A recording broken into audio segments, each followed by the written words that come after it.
Hello, everybody. I'm Gwen. I'm a nutritional therapist and I help women in perimenopause thrive.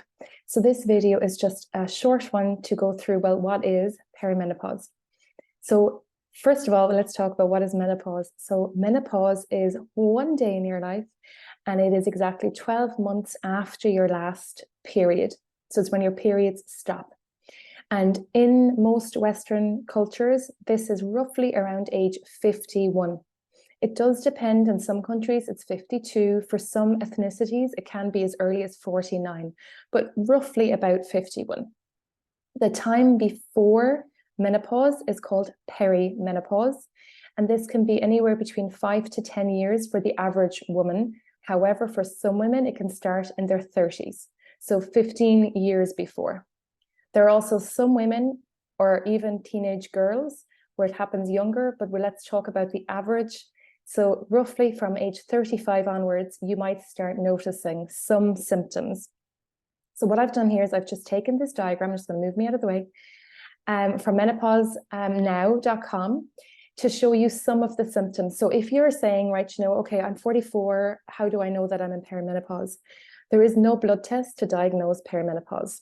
However, you go by symptoms. So you can see that the symptoms are nicely divided here, which is why I really liked this particular infographic, into the physical symptoms, the psychological, the vasomotor, the oral symptoms, digestive, and the nervous system symptoms.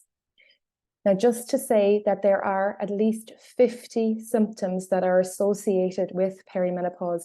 So this is only a snapshot, really.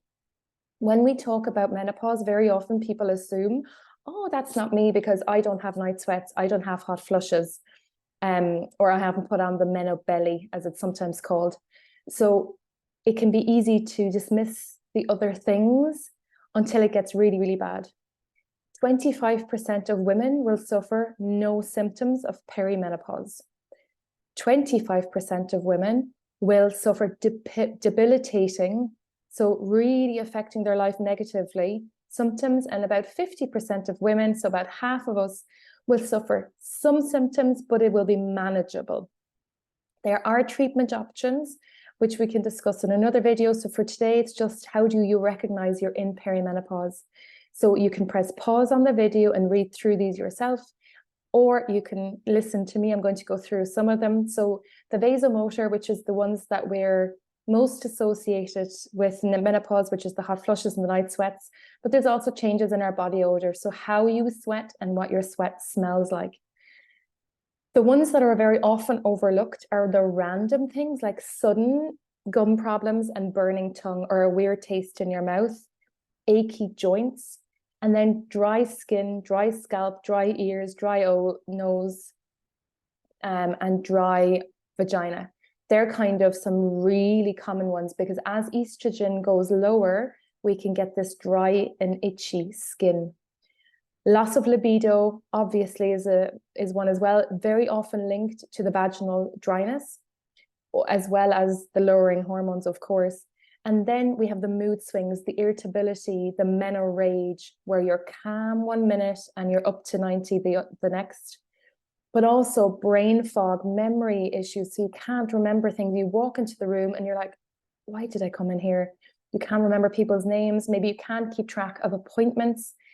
And it's something that's new to you. So you've always had an excellent memory and suddenly nothing stays in here.